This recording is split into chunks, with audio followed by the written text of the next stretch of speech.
ऐसे फैसले हमें करने पड़ेंगे जो शायद हम अपने लिए पसंद ना करते हों, लेकिन पाकिस्तान के आवाम के लिए, सूबों की तरक्की और खुशहाली के लिए हमें वो फैसले करने होंगे। तभी ये जो गाड़ी है तरक्की की, जमहूरियत की, ये आगे बढ़ेगी। एक हाथ मिलाया था, वो हाथ आपने मैनेजिंग डायरेक्टर IMF से मिलाया था जी, एंड आई थिंक वो स्टार्टिंग पॉइंट था, और वो था 42,000 का पॉइंट्स थे, आज 72,000 पॉइंट्स अल्हम्दुलिल्लाह इस पीरियड के अंदर। इसी तरह के आपने और हाथ हमारे पीपल्स पार्टी के साथ मिलाए, आपने और लोगों के साथ मिलाए, उसके अच्छे नताइज जो है। IMF से हाथ ना मिलता तो इनसे किस तरह हाथ मिलते हैं? तो मैं चाहूँगा कि दो और हाथ मिलाएं आपके। एक जो है हमारे पड़ोसियों से हाथ मिलाएं जो आप काम कर रहे हैं इसके ऊपर, इंडिया में समझता हूँ। दूसरा जो अडियाला के बासी हैं उनके साथ भी आप हाथ मिलाएं, वहाँ भी मामलात को जो है वो बेहतर करने और वो आप कर सकते हैं। आई थिंक ये अगर बेसिक चीज़ जो है हो जाती है तो मैं समझता हूँ कि बहुत जो है वो बेहतरी आएगी। बिस्मिल्लाहिर्रहमानिर्रहीम, अस्सलाम वालेकुम नाज़रीन। मुल्क को मुआशी मसाइल का सामना है जिनसे निकलने के लिए इनकलाबी इक़दामात की ज़रूरत है। ये इक़दामात तभी हो सकते हैं जब सियासी इस्तेहकाम हो, चाहे मईशत की हद तक ही सही, लेकिन हुकूमत और अपोजिशन में एक अंडरस्टैंडिंग हो और नज़र आनी चाहिए। इसीलिए सियासी मुफाहमत के हवाले से बहुत सी तजवीज़ सामने आती रहती हैं। इसी तरह की तजवीज़ आज बिज़नेस कम्यूनिटी की तरफ से भी आई। आज मारूफ कारोबारी शख्सियत आरिफ हबीब ने प्राइम मिनिस्टर से बात करते हुए कहा कि आपने पीपल्स पार्टी समेत दीगर जमातों से हाथ मिलाया, आप मज़ीद हाथ मिलाएं, एक हाथ पड़ोसी ममालिक से मिलाएं और एक हाथ अडियाला जेल के वासियों से मिलाएं। दूसरी तरफ प्राइम मिनिस्टर शहबाज शरीफ साहब ने खिताब किया, कहा कि हमें इससे गर्ज नहीं कि किसी सूबे में किस सूबे में किसकी हुकूमत है, हमें ज़ाती पसंद से बालातर होकर इकट्ठे होकर चैलेंजेस का मुकाबला करना होगा। हम किसी पर इल्ज़ाम तराशी नहीं कर सकते हैं, हमें अपने गिरमान में झांकना होगा। हमें बिजनेस कम्युनिटी की ज़रूरत है। आप लोग आ गए हैं, आगे आएँ, तहिया कर लें कि 5 वर्ष में एक्सपोर्ट्स को दुगना करना है। पाकिस्तानी तरक्की की दौड़ में पीछे रह गए हैं, इसे आगे लाना है। प्राइम मिनिस्टर ने आज मुआशी बहाली के लिए और भी कई अहम इक़दाम करने का अदा किया। क्या प्राइम मिनिस्टर मुआशी प्लान मुल्क को जो उनका एक प्लान है वो जो मुल्क को मुआशी मसाइल हैं उनसे निकालने के लिए फ़ायदेमंद होगा साबित या नहीं, और क्या कोई ऐसी सूरत निकल सकती है कि प्राइम मिनिस्टर शहबाज शरीफ साहब और बानी PTI में मुफाहमत की कोई सूरत निकल आए? इसी तमाम तर मामले पर हम बात करेंगे। पैनल का तारुफ करवा देती हूँ। प्रोग्राम में मेरे साथ मौजूद हैं अयाज खान साहब, आमिर इलियास राना साहब, नवीद हुसैन साहब, फैसल हुसैन साहब और मोहम्मद इलियास साहब। मैं आप सबको खुश आमदीद कहूँगी। अयाज साहब, आपसे आगाज़ करी हूँ, चूँकि जिस तरह से आज ताजर रहनुमा आरिफ हबीब ने भी बात की कि आपने बहुत से लोगों से हाथ मिलाया, फ़ायदा ही हुआ, IMF से मिलाया, फ़ायदा हुआ, पीपल्स पार्टी से मिलाया, फ़ायदा हुआ। साथ ही उन्होंने शहबाज शरीफ साहब को कहा कि आपको 2 हाथ और मिलाने चाहिए। एक पड़ोसी यानी इंडिया का उन्होंने जिक्र किया और अडियाला जेल में ज़ाहिरा बानी PTI की वो बात कर रहे थे। तो आपको लगता है कि मईशत को बेहतर करने के लिए, सियासी इस्तेहकाम के लिए प्राइम मिनिस्टर और बानी PTI में कोई मुफाहमत का रास्ता निकल सकता है? शहबाज शरीफ साहब हाथ बढ़ाने को तैयार होंगे? अच्छा, आरिफ हबीब साहब ने जो 2 हाथ मिलाने की बात की है, तजवीज़ दी है बेसिकली जी। एक हाथ मिलाने के लिए तो इनकी गवर्नमेंट पहले से तैयार बैठी हुई है। आप इसहाक डार साहब के बयानात देख लें, वो तिजारत की बात भी करते हैं इंडिया से। दूसरी जो तजवीज़ है, दूसरा जो हाथ वो मिलाने के लिए उन्होंने तजवीज़ दी है, उसके लिए उन्हें यकीनन दोस्तों की इजाज़त मुशावरत दरकार होगी। वो ज़ाहिर है वो उसका फौरी जवाब दे भी नहीं सकते थे और उन्होंने दिया भी नहीं। शहबाज शरीफ साहब आपको पता है ना, बड़े समझदार हैं, वो चक्कर में नहीं आते होते। जैसे मर्जी आप कुछ सख्त सवाल पूछ लें, वो घुमा फिर आगे या निकल जाते हैं या उसका जवाब ही नहीं दिया करते। अब ठीक हो गया। लेकिन आप देखें, बिज़नेस कम्युनिटी बड़ी इंपॉर्टेंट होती है किसी भी मुल्क की। मईशत उन्होंने चलानी होती है। कोई आपको पसंद हो सकता है, कोई नापसंद हो सकता है, कोई किसी को पसंद कर सकता है। इसमें ये चलता है, ऐसे ही चलता है। मुझे याद है जब नरेंद्र मोदी पहली दफ़ा आए थे तो ये कहा गया था कि वहाँ की बिज़नेस कम्युनिटी उनको लेके आई है। फिर दूसरी दफ़ा, और चांसेस यही लग रहे हैं कि तीसरी दफ़ा भी नरेंद्र मोदी ही प्राइम मिनिस्टर होंगे इंडिया के, क्योंकि बिज़नेस कम्युनिटी उनसे खुश है। तो बिज़नेस कम्युनिटी बड़ी इंपॉर्टेंट होती है किसी मुल्क की मईशत के लिए, इसलिए उनकी बातों को इग्नोर नहीं किया जा सकता। और कोई आरिफ हबीब ने कोई ऐसी बात नहीं की कि जो मतलब को लोग कहें कि यार ये कहाँ से भाई आइडिया आ गया, ये क्या बात कर दी। ये बात हम सब लोग कर रहे हैं क्योंकि मईशत के लिए, मुल्क के लिए, माहौल के लिए ये बड़ा ज़रूरी है कि सब पॉलिटिकल फोर्सेस साथ चलें। और जब आप ये कह रहे हैं कि प्राइम मिनिस्टर साहब ये कह रहे हैं कि जी वो फैसले ऐसे करने पड़ेंगे, ज़ाहिर है वो अब उनके बगैर चारा नहीं है, तो उसमें तमाम पॉलिटिकल फोर्सेस अगर उसमें हम ख्याल हो जाएं और वो मतलब किसी हद तक वो तय कर लें कि जी हाँ ये चीज़ें नागुज़ीर हैं, इनके लिए सपोर्ट बेसिकली चाहिए होती है आपको। सपोर्ट बेस, अगर पॉलिटिकल सपोर्ट बेस है तो फिर सबकी अगर आ जाएगी सपोर्ट तो आपके लिए फैसले करना आसान हो जाएंगे। लेकिन इसके साथ साथ मैं शहबाज शरीफ साहब से, प्राइम मिनिस्टर साहब से एक रिक्वेस्ट भी करूंगा कि वो जो आप हमेशा कहते हैं कि जी सख्त फैसले, मुश्किल फैसले, जी। खुदा के लिए वो हमारे लिए सख्त और मुश्किल फैसले बहुत कर लिए आपने, अब कुछ अशराफिया के लिए भी कर लें वो सख्त और मुश्किल फैसले। वो जो आपके इर्द गिर्द लोग बैठे हुए हैं अब उनके लिए भी कर लें, और ताकि हम भी ये कह सकें कि हाँ एक गवर्नमेंट तारीख में ऐसी भी आई थी जिसने जो मुश्किल और सख्त फैसले कहा था उसमें से हमें तो बेल आउट किया है, यानी कि आवाम को, लेकिन जो नहीं उस में काबू आ रहे थे उनको वो काबू किया उन्होंने और उसको उस नेटवर्क में लेके आए हैं, और इतना टैक्स आना शुरू हो गया कि अब शायद हमारी सैलरीज पे टैक्स बढ़ने की बजाय कम हो जाए। लेकिन मुझे उम्मीद तो नहीं है इसकी, मतलब ख्वाहिश तो हो सकती है, जिस तरह आरिफ हबीब साहब ने तजवीज़ दी है और उनको जवाब नहीं मिला, इसी तरह मैं इस ख्वाहिश का इजहार कर रहा हूँ और यकीनन आपको जवाब मुझे इसका जवाब नहीं मिलेगा दुआ। मतलब ये भी क्या करूँ, मतलब माजी के तल्ख तजुर्बात जब सामने आते हैं तो फिर हमेशा जब मुश्किल और सख्त फैसलों का जिक्र करता है कोई भी प्राइम मिनिस्टर तो उसका यकीनन वो मुखातिब मैं और मेरे जैसे लोग ही होते हैं, क्योंकि जो सैलरी ले रहे हैं एट सोर्स कट जाती है, हम कर कुछ नहीं सकते उस पर टैक्स, और जितना मर्जी बढ़ा दें हम क्या कर लेंगे, कुछ भी नहीं, हम इसी तरह मतलब वो बात ही करेंगे बैठ। सही है जी। नवीद साहब, आपको लगता है मुआशी विजन जो इस वक्त प्राइम मिनिस्टर शहबाज शरीफ साहब जो बहुत सारी मंसूबों की भी बात करते नज़र आते हैं, मुलाकातें भी कर रहे हैं, अब ज़ाहिर कराची में उन्होंने अहम मुलाकातें भी की हैं, वो साथ ये भी कह रहे हैं नापसंदीदा फैसले करना होंगे। और जो हमारा बुनियादी सवाल, आपको लगता है कि क्योंकि हर तरफ से यही बाज़गश्त है, मुफाहमत होनी बड़ी ज़रूरी है, तमाम सियासी जमातों को मिलकर बैठना चाहिए, ग्रैंड डायलॉग होने चाहिए, मुल्क के लिए बेहतर है, मईशत के लिए बेहतर है, तो वो जो एक तजवीज़ आई, क्या आपको लगता है मुफाहमत की कोई बात, कोई रास्ता है? शहबाज शरीफ साहब जा सकते हैं, हाथ मिला सकते हैं बानी पीटीआई से, और इंडिया की ज़ाहिर उन्होंने बात की? दुआ अगर मिलाना होता तो मेरे ख्याल में अब तक मिला चुके होते। इशू ये है कि देखें, किसी भी मुल्क में अगर आप माशियत से काम चाह रहे हैं, आप कह रहे हैं कि जी मुल्क माशी तौर पे मुस्तहकम हो जाए, FDI आए, फॉरेन डायरेक्ट इन्वेस्टमेंट आए, उसके लिए आपने मुल्क में पॉलिटिकल स्टेबिलिटी लानी है, उसमें आपने सिक्योरिटी सिचुएशन को बेहतर करना है। अच्छा, बात यहाँ पे जब पॉलिटिकल स्टेबिलिटी की आती है, मुझे नहीं लगता कि ये गवर्नमेंट, देखें, हाथ मिलाने के लिए, अपने मुखालिफिन के साथ हाथ मिलाने के लिए, और वो अडियाला में जो बैठा हुआ है जिसकी तजवीज़ दी गई है उसके साथ हाथ मिलाने के लिए अगर ये गवर्नमेंट तैयार होती तो ये बहुत पहले मिला चुकी होती।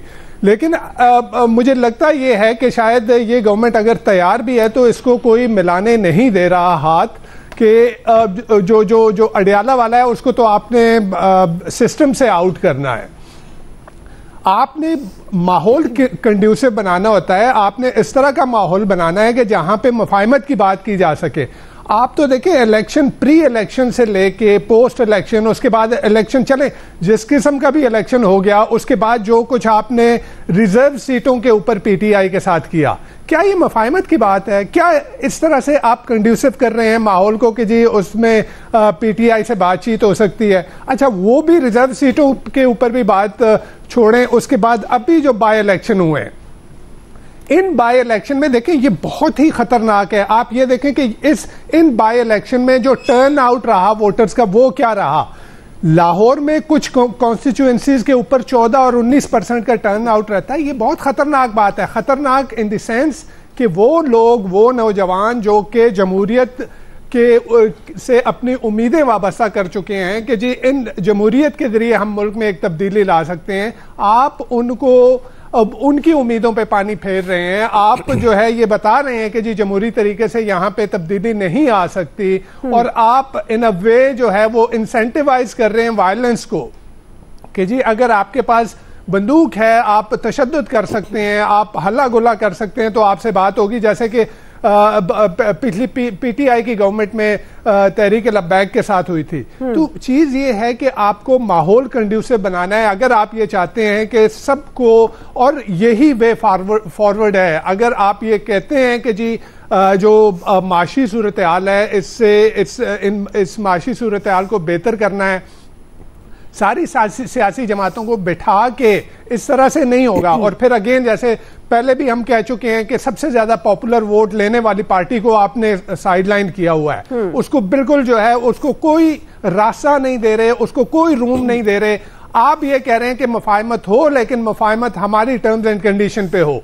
आपकी टर्म्स एंड कंडीशन पे you can not put gun to someone's head और उससे कहें कि जी आप बैठे मेरे साथ मुज़ाकरात करें। ये तो बंदूक रखने वाली बात है ना। आपने उनके लीडर को अंदर किया हुआ है और इसी वजह से यानी प्री इलेक्शन आपने उस पार्टी को मुंतशिर करने की पूरी कोशिश की, आपने डिसमेंटल करके रख दिया उसकी फर्स्ट सेकंड टियर लीडरशिप को। आपने जो है जेलों में डाल दिया, भगा दिया। वो भी नहीं हुआ, फिर भी लोगों ने वोट दिया। ठीक, उसके बाद अब क्या हो रहा है कि वो उसकी टॉप लीडरशिप अभी तक जेलों में बंद है। उन जो सजाएं हुई हैं, जो क्वेश्चनेबल हैं, अभी केसेस जो है उनको लिंगर ऑन किया जा रहा है कि जी वो अंदर रहे ताकि पार्टी में इंतशार रहे, पार्टी में जो है वो। तो ऐसे नहीं होगा। आपने अगर तो मुफाहमत, बिल्कुल मुफाहमत का रास्ता है और सियासत नाम ही जो है वो नामुमकिनात को मुमकिन बनाने का है। तो सियासत में कोई चीज नामुमकिन नहीं होती, लेकिन आपने माहौल साजगार बनाना होगा। ठीक है, आपने माहौल कंड्यूसिव बनाना होगा। और दूसरी जो बात आपने की कि क्या ऐसे तल्ख फैसले, तो तल्ख फैसले हमेशा से पाकिस्तान की अवाम, तल्ख फैसले ही अवाम के लिए होते हैं, अशराफिया के लिए नहीं होते। बारहा हम कह चुके हैं 2-2.5 खरब रुपए की मराहत जो है ये अशराफिया ले रही है। ये अशराफिया हर साल 2-2.5 खरब रुपए की मराहत जो है अपने लिए ले रही है। तो उसमें से तलखी हमारे लिए, मजीद तलखी की बजाय अगर अपने लिए जो है ना वो स्वीटनेस जो है उसको अगर थोड़ा सा कम कर दें तो मेरे ख्याल में मसाइल हल होंगे। दिल के बहलाने को गालिब भी ख्याल। आमिर साहब, मुफाहमत का रास्ता है, प्राइम मिनिस्टर साहब जा सकते हैं, हाथ मिला सकते हैं, और मईशत के पॉइंट ऑफ व्यू से आपको लगता है कि आप वो उनका जो एक समत है वो दुरुस्त है, कह सकते हैं? जी, मैंने 2 तज्जिए सुन लिए, आपका भी सुन लिया, मैं भी अपना मेरा तो सवाल है जी, क्यों मुझे क्यों तज्जिया कह रहे हैं? एक जमाने में लगता है एक जमाने में अलकायदा होती थी और हमारे ताजिर हैं अलफायदा। इसके अलावा उनके नज़दीक कोई गुफ्तगू नहीं होती। हमारे प्राइम मिनिस्टर शबाना रोज़ मेहनत की बात करते हैं, कमर कस लेते हैं, सख्त फैसलों की बात करते हैं। यानी कमर हमारी दोहरी हो चुकी है और कितनी टाइट करनी है। उस बोझ तले जो हर आम आदमी पे टैक्सों की सूरत में और इन सब के खर्चों की सूरत में हम सब अदा करते हैं। इन तायुशात को जो हुक्मरानों को, बड़ी क्लास को, बड़े इंडस्ट्रियलिस्टों को रिबेट की सूरत में अवेलेबल है। और ये सब जो क्लास बैठती है, गवर्नर हाउस में ही शायद ये मीटिंग थी, मैंने कई दफ़ा ये मीटिंग्स अटेंड की हैं। कराची के ज़ाहिर सारे बिजनेसमैन बड़े बिजनेसमैन हैं। इन सब की एक ही तजवीज़ होती है जो आज भी आई है।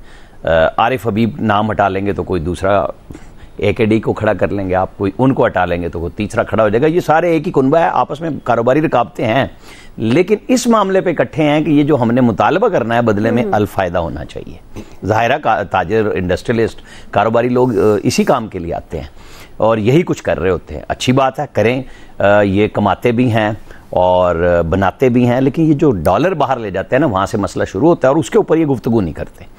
अब आप आ जाएं कि जो उन्होंने कहा कि जी अडयाला जेल, अब आपने देखी जज्बाती गुफ्तगू कि किस तरह यहाँ पे एक लीडर को अंदर रखा हुआ है। बिल्कुल सेम इसी तरह नौजवानों ने वोट को इज्जत देने की पूरी 2018 में कोशिश की थी, नवाज शरीफ को जेल में डाल दिया गया और सेम पाकिस्तान में यही काम हुआ जो 2018 में था वो जो 2024 में है। तो क्या इसका हल ये है कि जो उन्होंने नाम नहीं लिया नवीद साहब ने कि कोई इनको करने भी नहीं देगा, उसका नाम इस्टेब्लिशमेंट है ना। इस्टेब्लिशमेंट भी इसी मुल्क की है, अदलिया भी इसी मुल्क की है, ये लीडर्स भी इस मुल्क के हैं।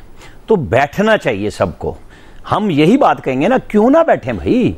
आपके ताजिर कह रहे हैं, आपका मीडिया कह रहा है, आपका हर बंदा कह रहा है कि मामलात को ठीक करें। ये नहीं हो सकता कि जी मामले को ठीक करने के लिए अडियाला जेल में स्टेट भी घुटने टेक दे, हुकूमत भी टेक दे, और वो कहे कि नहीं मुझे तो इक़्तिदार भी चाहिए और बदरिया फौज चाहिए। ऐसा नहीं होने वाला ना। तो उनके जो लोग, क्योंकि अगला सवाल उनके अंदर जो जुतियों में दाल बट रही है उसके ऊपर है, तो ये जो वो खुद बंटवारे हैं इस वक्त अपनी पार्टी के अंदर, वो मुल्क में क्या इंतशार को ख़त्म करने के लिए तजवीज़ दे सकते हैं।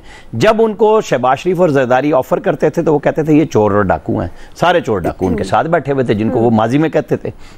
इशू ये है कि यहाँ पे समझने के लिए तैयार नहीं है, ये सब अपने अपने इख्तियार और इक़्तिदार के लिए बात करते हैं। हम और आप जो फंसे हुए हैं ना सारे के सारे, जिनके टैक्स की बात होती है जी। और हम तो चले तनख्वाह में से टैक्स जबरदस्ती हमारे से काट ही लेते हैं। हो सकता है हमारा जोर हो और ये हमें कह दें कि आप खुद भरें तो हम भी ना दें, लेकिन ये जो आम आदमी से भी मोबाइल के ऊपर, मैं हर दफा कहता हूँ वो 1000 रुपए का डाले तो 500 रुपए आप टैक्स उसमें से लेकर निकल जाते हैं, जो कि जरूरत है सबकी। पेट्रोल के अंदर आप ले रहे हैं, हर चीज में वो भी ले रहे हैं, जो कल वजीर खजाना ने कहा कि जी टैक्स तो देने पड़ेंगे। आज प्राइम मिनिस्टर कह रहे हैं भाई टैक्स लेना उनसे जो आपके सामने बैठ के कट मारते हैं, कट लेते हैं, कट देते हैं।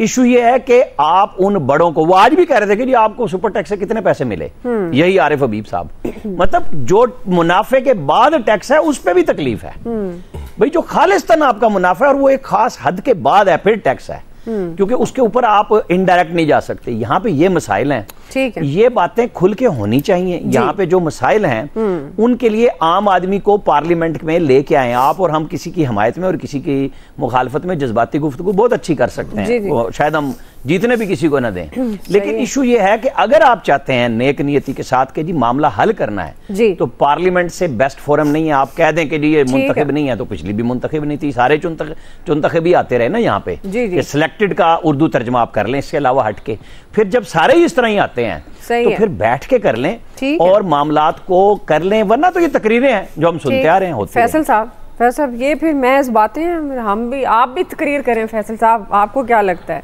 मतलब आपको मौजू मिल गया कि पीटीआई बानी और प्राइम मिनिस्टर में मुफाहमत हो सकती है, अब आपने तकरीर करनी है 2 मिनट की। वो जो शहबाज शरीफ साहब की मुस्कुराहट पे ये कहा जा सकता है जी हम चुप रहे, वो क्या मंजूर था पर्दा तेरा। अच्छा, तो चांद कुछ था, मुझे भी नहीं आता वैसे इसमें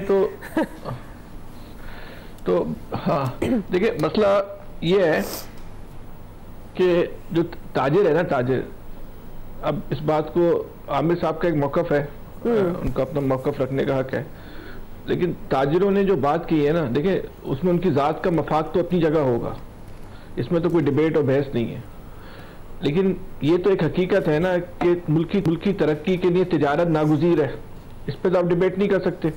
आज की दुनिया में तो आप तिजारत के बगैर कोई मुल्क नहीं चला सकते। अभी आप पड़ोस मुल्क के अंदर देख लें, वहाँ तो ताजिरों की शादियों को रियासत किस तरह इस्तेमाल करती है। एक मिसाल अभी चंद दिनों पहले आपके सामने आ गई, बिल्कुल, उन्होंने किस तरह शादी करके उसको जो है भारत के मफाद के अंदर जो है वो इस्तेमाल करने की कोशिश की है। तो ये अहमियत है तिजारत की आज की दुनिया में। अच्छा, उनके एक मफाद को तो आप एक तरफ रख दें, लेकिन अगर तिजारत फल रही है, फूल रही है, तो इसका बेनिफिट पाकिस्तान भी तो हो रहा है, इसका बेनिफिट बेरोजगार नौजवान भी तो हो रहा है, आपकी मईशत भी तो हो रही है, इससे तो इनकार नहीं कर सकते ना। वो चाहे वो ताजिर कितना भी खुद गर्ज हो, इंसानों के बगैर तो तिजारत नहीं कर सकता, सरमाए लगाए बगैर तो तिजारत नहीं कर सकता, वो तो लगाएगा ना। तो ये भी तो बेनिफिट है ना, चाहे वो जितनी भी डंडी मारता है, जितना भी टैक्स चोरी करता है, तो ताजिर को जो है ना वो साफ सुथरा माहौल चाहिए जहाँ वो तिजारत कर सके। इन हालात में तो जब पाकिस्तान का हम कह रहे हैं हम फॉरेन इन्वेस्टमेंट लेके आ रहे हैं, इन हालात में तो जब पाकिस्तान का ताजिर या सरमायाकारी के लिए तैयार नहीं है तो फॉरेन इन्वेस्टर कैसे आएगा।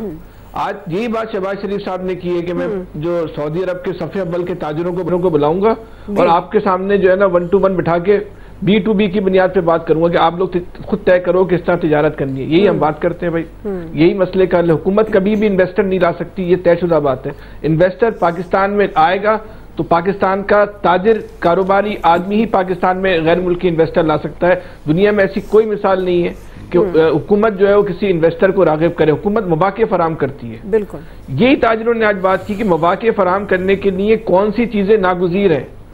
उनमें सबसे अहम बात यह कि पाकिस्तान का जो अंदरूनी इंतशार है वो खत्म हो। वो खत्म कैसे हो सकता है? आज से पहले या इससे पहले 2 महीने 3 महीने अब उठा ली, जब से भी ये मुल्क में 4-6 महीने में तनाज़ा है, सब लोग इस बात पे मुत्तफ़िक है ना कि बैठ के बात करो। तो आप उस बैठ के बात करने में आप जो अडियाला के मकीन है उसको कैसे नजरअंदाज कर, उसके बगैर कैसे आप बात कर सकते हैं? या कल भी हम लोगों ने बात की कि भारत से हाथ मिलाना नागुज़ीर है। अगर नवाज शरीफ साहब अपने दौर में भारत से हाथ मिलाने की कोशिश कर रहे थे, दोस्ती करने की कोशिश कर रहे थे, तो उस दौर में जो लोग जो है इस राह में रुकावट बने और उन्होंने नवाज शरीफ के इस अमल को रोकने की कोशिश की, वो उनको कौमी मुजरिम डिक्लेयर करना चाहिए। सही, इसमें कोई डिबेट नहीं कि भारत से दोस्ती के बगैर आप आगे नहीं बढ़ सकते। अच्छा, ये तो हमें और आपको भी पता है ना कि ये शहबाज शरीफ साहब के हाथ में नहीं है। तो ये सवाल पूछने वाले ने भी सिर्फ शहबाज शरीफ के कंधे इस्तेमाल किए हैं, पूछा किसी और से, बोला किसी और से, दरखास्त किसी और से। इनका तो बेचारों का कंधा भी तो मुस्कुराए वो शहबाज शरीफ साहब, भाई मुझसे क्यों पूछ रहा है यार, मैंने क्या करना है। दोनों काम उनके हाथ में नहीं है। तो ये इस मसले का हल है। जिद जो है ना हमें और आपको जो है ना वो यहाँ तक लेकर आई है। जी जी, या ना हमें आपको यहाँ तक लेकर आई है। सिर्फ ये मौजूदा दौर का इशू नहीं है। ये 30 साल 40 साल में जब जिसने जिद की, अना का मुजाहरा किया, उसका खमियाजा पूरे मुल्क ने भुगते चले जा रहे हैं। अब एंड हो गया है, अब भुगतने के लिए भी कुछ नहीं बचा। तो बेहतर ये है कि खुले दिल का मुजाहरा करें, ये देखें कि इस वक्त पाकिस्तान के मसले का हल क्या है। ठीक, ये नहीं देखना कि मेरी जात को फायदा कहाँ पहुंच रहा है, मेरी अना की तस्कीन कहाँ हो रही है। उसके जो हल है वो हमें तलाश करने पड़ेंगे, चाहे वो मेरी पसंद का हो या नहीं हो। ठीक है, हमें मुझे अपनी पसंद एक तरफ रखनी पड़ेगी और पाकिस्तान की जरूरत को एक तरफ रखना होगा। जी इलियास साहब, क्या हम इस पोजीशन में हैं पाकिस्तान की जरूरत को मद्देनजर रखते हुए फैसले करें, तमाम सियासी जमातें और खासतौर पर हुकूमत ऑपोजिशन? इलियास साहब, देखिए फैसले इनको खुद ही करने चाहिए। गवर्नमेंट चलाने के लिए जो भी है, देखें बिल्कुल मुशावरत सबके साथ करनी चाहिए। आज सनतकारों से, ताजरों से मिले हैं तो उन्होंने बताया बिल्कुल कि जी जो मसला जो दरपेश है कि मुल्क की इकॉनमी को चलाने, मुल्क को चलाने के लिए सबसे हाथ मिलाने पड़ेंगे। उन्होंने कहा जहाँ जितने हाथ मिलाएं, एक उस बंदे से भी मिला लें जो पार्टी, बड़ी पार्टी का लीडर है, तो जाहिर है उनसे हाथ मिलाएंगे, कुछ मसले तय होंगे, तो फिर ये बर्फ पिघलेगी और काम चलेगा, मुल्क आगे बढ़ेगा। वरना इसी तरह रहेगा कि इलेक्शन दोबारा भी करवा दें, मसला यहाँ का यहीं अड़ा रहेगा। तो ये जब तक बैठ के मुल्क की कौमी मुफाद के लिए जब तक सब नहीं बैठेंगे और बैठ के इस मसले को हल नहीं करेंगे ये, वरना देख लें पहली गवर्नमेंट उनकी थी, तब अगर उनकी भी गवर्नमेंट आ जाए तो तब भी यही फटा है। तो इसके हल के लिए वो बिजनेसमैन तो वो देखेंगे कि अपना कारोबार किस तरह चलता है, इनके मिलने से, इनके आपस में अच्छे ताल्लुकात की वजह से ही चलेगा। तो जाहिर है जब कारोबार चलेगा, देखें अभी थोड़ी बेहतरी आई है तो उनकी इकॉनमी देखिए, स्टॉक मार्केट में बेहतर हुई है, कारोबार अभी तो चले नहीं हैं, लेकिन अगर चलते हैं तो उससे ज़्यादा बैरूनी सरमायाकारी आएगी, उससे ज़्यादा मज़ीद बेहतरी आएगी। तो ये सारी सूरत हाल है। इसमें इकॉनमी जो प्लान बनाना पड़ेगा, इसमें 4 साल 5 साल कि इकॉनमी को किस तरह चलाया जाए। लेकिन उसमें मसला फिर एक ही आ जाता है, जब तक आप उसमें हाथ नहीं मिलाते, ना सिर्फ मुल्क में बल्कि मुल्क से बाहर भी, हमसाया ममालिक से भी ताल्लुकात अच्छे रख के तभी एक बेहतर अंदाज से काम किया जा सकेगा। वरना ये आपस में ये करेंगे। लेकिन शहबाज शरीफ साहब इस वक्त इस पोजीशन में नहीं कि वो किसी से मुशावरत करें, इत्तेहादियों से किससे करेंगे। अगर इत्तेहादी मानते हैं, देखते हैं क्या करते हैं। जरदारी साहब से इनको चाहिए इस मसले को संजीदा लेना चाहिए कि ये एक नहीं सारे मुल्क की आवाज़ है कि आवाम को रिलीफ देने के लिए ये बेहतर है कि आपस में सारे बेहतर अपने लिए सोचें और इस तरह करें, क्योंकि बजट से पहले अगर हो जाए तो बेहतर है। सही, एक बात करनी है। जी करें फैसला क्विकली। मैं कहना चाह रहा हूँ इस प्रोग्राम, जी बस इस प्रोग्राम को भी पुरअमन चलाने के लिए आमिर साहब को, इलियास साहब को हाथ मिलाना होगा। अच्छा, नहीं आप बीच में से कैसे निकल गए? एस्टैब्लिशमेंट उंगली ला के मैंने भी ताजिर की तरह है ना कंधे यानी अपने आप को आपने बचा लिया, आपने इलियास साहब को आगे कर दिया है। सही है, आपने अपना नाम इलियास रख लिया। चलें ब्रेक लेते हैं जी, ब्रेक का टाइम हो गया, ब्रेक लेते हैं नाज़रीन। ब्रेक से वापस आएंगे। दूसरा सवाल हम पीटीआई की फैसला साजी में इबाहम पर करेंगे कि ये पार्टी के लिए कितना नुकसानदेह है। राय लेंगे ब्रेक के बाद। नाज़रीन, पीटीआई को फैसला साजी में मसाइल का सामना रहता है। एक लीडर कोई बयान देता है तो दूसरा लीडर कोई और बात कर देता है। गुज़श्ता दिनों पार्टी ओहदों पर तैनातियों के हवाले से पार्टी रहनुमाओं के एतराज़ात सामने आए। अब कौमी असम्बली की अहम तरीन पब्लिक अकाउंट्स कमेटी की चेयरमैनशिप के हवाले से भी एक कन्फ्यूजन सामने आ रही है। कल तक शेर अफजल मरवत की चेयरमैन PAC नामजदगी की खबरें थी। उन्होंने भी कहा कि पब्लिक अकाउंट्स कमेटी के नाम पर पार्टी के अपने रहनुमाओं ने गलत बयानी की। बानी PTI को PTI रहनुमा बावर करा रहे थे कि PAC चेयरमैन के नाम पर स्पीकर नहीं मान रहे। स्पीकर कौमी असम्बली को मेरे नाम पर कोई एतराज़ नहीं था। बानी PTI का मुझ पर मुकम्मल एतमाद है। फिर आज ये खबरें आई कि बानी PTI ने सरबराह सुन्नी इत्तेहाद काउंसिल हामिद रजा को चेयरमैन पब्लिक अकाउंट्स कमेटी नामजद किया, लेकिन कन्फ्यूजन फिर भी कायम है। इसके बाद रहनुमा PTI लतीफ़ खोसा ने यह बयान दिया कि पार्टी ने हामिद खान के तजर्बे को देखते हुए उन्हें चेयरमैन पब्लिक अकाउंट्स कमेटी तजवीज़ किया है। PTI में ये कन्फ्यूजन की वजह क्या है, इसके क्या असरात हो सकते हैं, पर हम बात करेंगे। नवीद साहब, वक्त का ख्याल रखना है जी। सवाल आपके सामने, PTI की फैसला साजी में इबाम आपको क्या लगता है, ये नुकसान दे सकती है पार्टी के लिए? और ये कन्फ्यूजन बार बहुत सारे ऐसे फैसले जिनमें कन्फ्यूजन देखी गई, क्या वजह हो सकती है, क्या असरात होंगे? देखिए जवाब, मेरे ख्याल में जैसे पहले सेगमेंट में मैंने कहा कि इमरान खान साहब को जेल के अंदर रखने की वाहिद वजह ये है कि उनकी पार्टी में जो बचा खुचा जो बची खुची पार्टी है उसको भी इंतशार का शिकार किया जाए, और यही हो रहा है इस वक्त। देखें, और फिर इस तरह जो देखें जितनी भी ज़्यादातर तनाज़ात सामने आए हैं, जहाँ पे भी कन्फ्यूजन सामने आई है, वहाँ पे एक नाम जो है वो बार बार आता है और वो शेर अफजल मरवत का नाम आता है। तो इस तरह के जो लूज कैनन जो हैं वो पार्टी में होंगे, और वही उसी से पार्टी जो है वो उसमें इबाम और इख्तलाफात जो है, हमारे सामने बैरिस्टर गौर हैं, हमारे सामने उमर अयूब साहब हैं, उनकी जो बातें हैं वो भी सबके सामने हैं। तो ये खान साहब को अंदर रखने का मुझे लगता ही ये है कि ये क्योंकि देखें, पहले तो इनकी पार्टी को डिसमेंटल कर दिया गया था इलेक्शन से पहले। जो है जो टॉप लीडरशिप थी वो सारी जो है बहुत सारे लोगों ने छोड़ दिया, बहुत सारे लोगों ने सियासत छोड़ दी, बहुत सारे लोगों ने पार्टी छोड़ दी।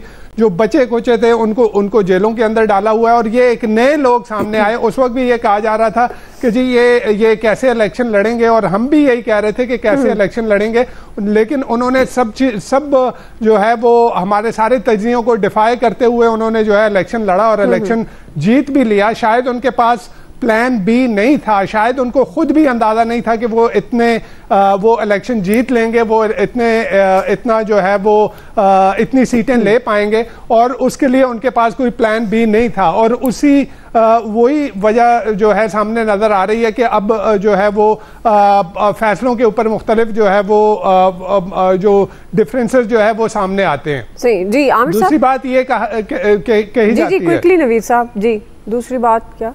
हाँ, देखिए दूसरी बात ये कही जाती है कि जी वो अडियाला वाला तो किसी से जो है वो मुफाहमत नहीं करेगा, क्योंकि वो तो फौज के साथ करना चाह रहा है। तो ये जो अभी गवर्नमेंट बनी हुई है, क्या ये लोगों के वोटों के साथ आई है? क्या वो जो लंदन में बैठे हुए थे साहब, क्या वो यहाँ नहीं आए? जब तक के उनकी बात नहीं हो गई थी, जब तक उन्होंने अपना बयानिया जो है बदल नहीं दिया था, तो मेरे ख्याल में जब बात करने पे आएंगे, माहौल कंड्यूसिव बनाएंगे, तो अडियाला वाला भी बैठेगा और सब बैठ जाएंगे। आमिर साहब, जो हमारा सवाल है कि कहीं ना कहीं बानी PTI खुद भी ये गलती कर रहे हैं बार बार कि फैसला साजी में बहुत सारे शायद लोगों को वो एक ही बात कन्वे करते हैं या बहुत सारी बातें कन्वे करते हैं, और वो बाहर आकर मुख्तलिफ बातें हो जाती हैं। तो आपको क्या लगता है, अब ये अहम एक तैनाती है, उस मामले पर भी फैसला साजी में कन्फ्यूजन क्या वजह हो सकती है? देखें, ये जो कागजी शेर है ना, और ख़ास तौर पर पंजाब PTI के जो सारे भगोड़े हुए निकल गए, ये सियासतदानों का काम होता है कि जब वक्त आए तो सामने खड़े हों। और ये शेर अफजल मरवत चाहे पुराना कहें या नए कहें, एक बहादुरी का इस्तारे के तौर पे आया, लड़ रहा है, जा रहा है हर जगह पे, बाकी सारे इसे नाकाम बनाने की कोशिश कर रहे हैं।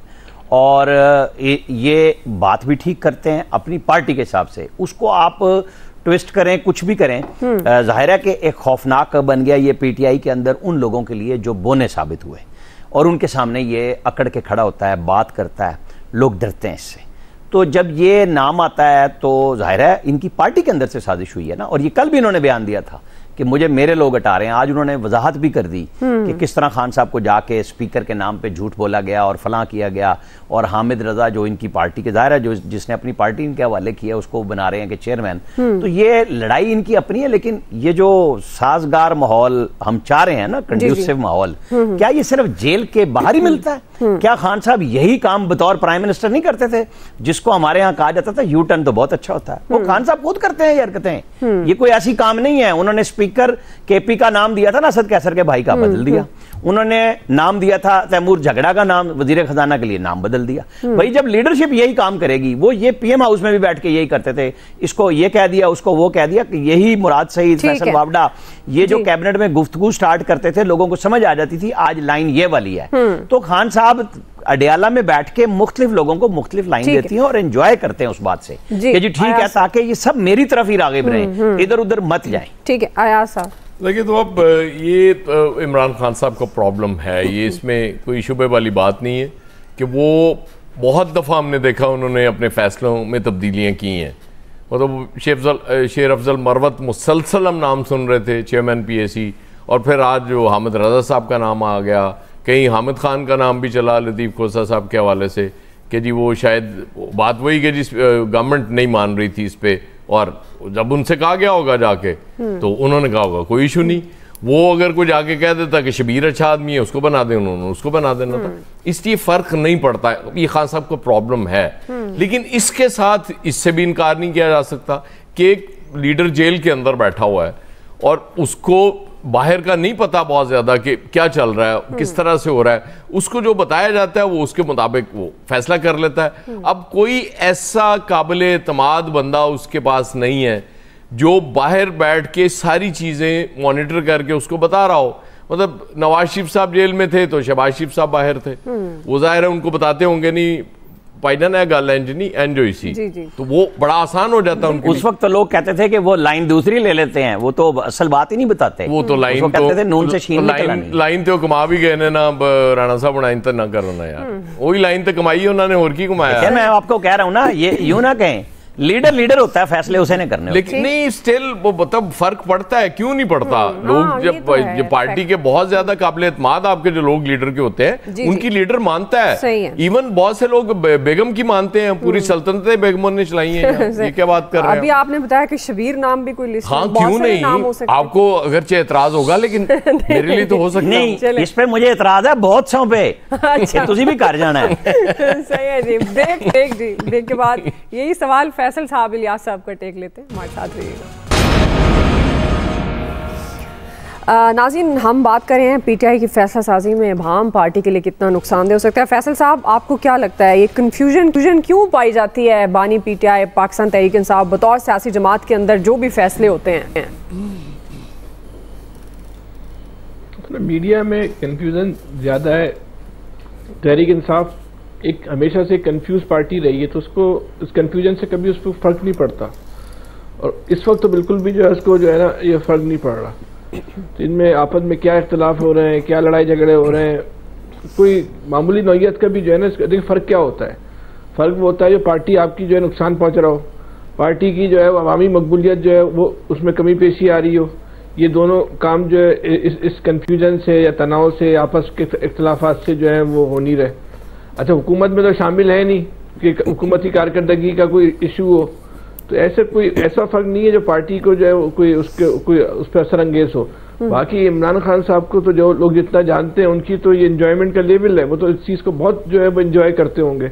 और दोनों फरीकें जो बात कर रहे हैं हो सकता है दोनों को लाइनें वही देते होंगे, तुमने ये बात करनी है, तुमने ये बात करनी है। दोनों जब लड़ते होंगे तो उसको एंजॉय करते होंगे। भाई मतलब उन दोनों के नाम उन्होंने फिर खुद ही दिए होंगे, शेर अफजल मरवत और सुन्नी इत्तेहाद काउंसिल की हामिद रजा। देखिए ये मुझे नहीं पता कि उन्होंने दिए होंगे नहीं दिए होंगे, लेकिन उनसे बैद भी नहीं कि उन्होंने जो है ना वो दे दिए हों। उनसे ये भी नहीं हो सकता दोनों को बोल रहा हो तो अपनी मर्जी से जिसको चाहो जो है ना वो बना दो। आप इनसे कुछ भी तवक्का कर सकती हैं, और इसकी बुनियाद जो है इनका माजी है ना। ये इमरान खान साहब तो वो आदमी है जो अपने दिए हुए नाम से मुनरिफ हुए हैं, और एक दफ़ा नहीं हुए, कई दफ़ा हुए हैं। मिसाल के तौर पे इलियास साहब को याद होगा कि पिछली दफ़ से 2018 की जो केयर टेकर गवर्नमेंट थी उसमें जो उन्होंने केयर टेकर वज़ीर आज़म का अपना दिया हुआ नाम था उससे मुनरिफ हो गए थे। जब उनके नाम पे इत्तेफाक हुए, उनको इस बात पे हैरत हुई थी मेरे नाम पे कैसे इत्तेफाक हुई, इसका मतलब इस आदमी में कोई गड़बड़ है। तो ये तो कुछ भी कर सकते हैं, लेकिन इस पब्लिक में जो है ना इसका कोई जो है ना वो असर जो है ना मैं नहीं समझता कि पब्लिक की सतह पे इसका कोई असर पड़ रहा है। सही जी इलियास साहब। देखिए ये बिल्कुल बात ठीक है कि पब्लिक की सतह पर उनको कोई असरात, पार्टी में कोई ऐसा नहीं होता, चाहे वो फैसला हक में करें, देखें फैसल के फिक्रे का असर ले लिया जितना मर्जी। अब देखिए उसका देखें बीच में आगे हाथ मिला मेरी बात को पसंद करे, आपको बुरा लगता है क्या? मतलब रोज करते हैं यार। मैंने तो कहा है कि उन्होंने मेरे से हाथ मिलाने का कहा था, आपने फैसल से मिला लिया। अच्छा अब जो सूरत हाल है कि अरे भाई मैंने भी ताजरों ने जिस तरह शहबाज शरीफ साहब के कंधे इस्तेमाल किए, मैंने भी इलियास साहब का कंधे इस्तेमाल किया है। सही है, चलें बड़े ऑनेस्ट हैं भैया आप। मतलब आप कहना किसी और को चाह रहे थे। अब यार आप ताजरी बन जाएं, कुछ काम ही कामयाबी वक्त कम है, जरा इलियास साहब को मौका दे दें। कुछ करे, कोई किसी को नोटिस नहीं करते। खान साहब सिर्फ देखते हैं, तमाम से अपना फैसला सुनाते हैं, फिर देखते हैं उसका रिएक्शन क्या है, फिर रिएक्शन के बाद फिर वो अपना फैसला करते हैं। और इसी तरह वन मैन शो है और उनकी पार्टी में कोई दूसरी बात नहीं कर सकते। देखें अब उनको मरवत साहब का उनको पता होना चाहिए कि मरवत साहब बाहर उस वक्त पार्टी को जिंदा रखने में एक बंदा ये बड़ा किरदार अदा कर रहा था और इस बंदे ने बड़ी जगह जाके काम किया, गिरफ्तारी भी दी, लेकिन इस पर हमेशा बंदे पर ये तनकीद भी करते हैं कि पार्टी के बंदे और शक भी करते हैं कि ये बाहर से आके पार्टी को ये हाईजैक करने के लिए आया, ये इस तरह इस पर शक किया जाता है। और मरवत साहब की भी ये है कि मरवत साहब अभी तक पार्टी में बातें सुनने के बावजूद अड़े हुए हैं और वो करे हुए हैं। लेकिन ये अभी देखें सूरत हाल इस पर अभी मरवत साहब खान साहब से मिलने जाएंगे, खान साहब भरपूर एतमाद का इजहार करेंगे उस पर। चले ठीक है जी इलियास, वो आपको वक्त खत्म हो गया जी। आप सबका बहुत शुक्रिया। आज के एक्सपर्ट से इतना ही, फीडबैक दीजिएगा, ख्याल रखिए, अल्लाह हाफिज़।